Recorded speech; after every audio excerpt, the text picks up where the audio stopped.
What's good, racing world? This is Matt Dobbs, aka Mr. Matt Racing, here to bring you a new edition of Fast Friday.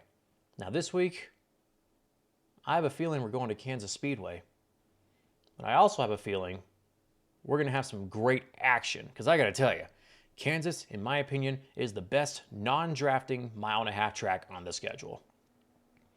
But enough about that, let's get right down to it. The trucks are off until the beginning of May, so to all you truck fans out there, I apologize sincerely. I really do. I didn't make the schedule, but they'll be back before you know it.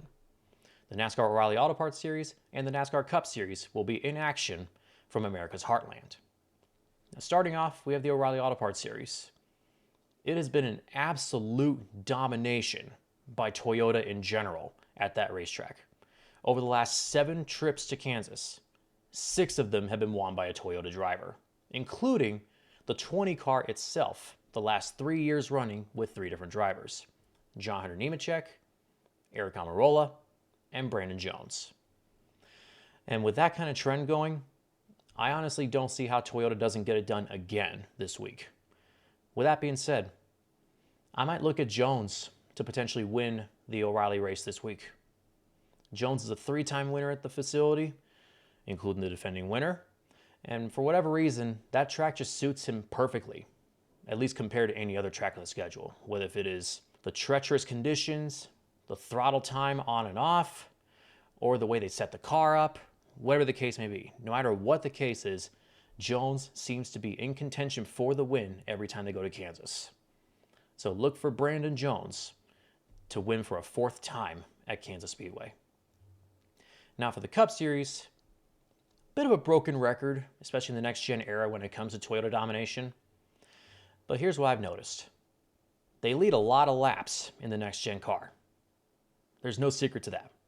They lead a lot of laps at Kansas. But the last 4 trips to Kansas for Toyota, despite leading a lot of laps in the races, they've not been winning them. Toyota swept the season at Kansas in 2022 and 2023. Both times, it was 2311 Racing.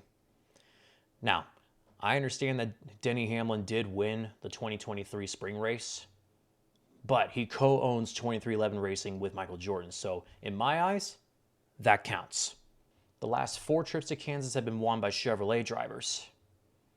3 out of the last 4 by Hendrick Motorsports. With that being said, who do I got my eye on for this Sunday? Will it be a Toyota driver winning? Will it be a Chevrolet driver winning? Or will Ford break their dry spell at Kansas? I'll be thinking long and hard about this all week, and honestly, I feel like Bubba Wallace has a shot. Wallace is no stranger to success at Kansas, having won in 2022 while filling in for a concussed Kurt Busch in the 45 car.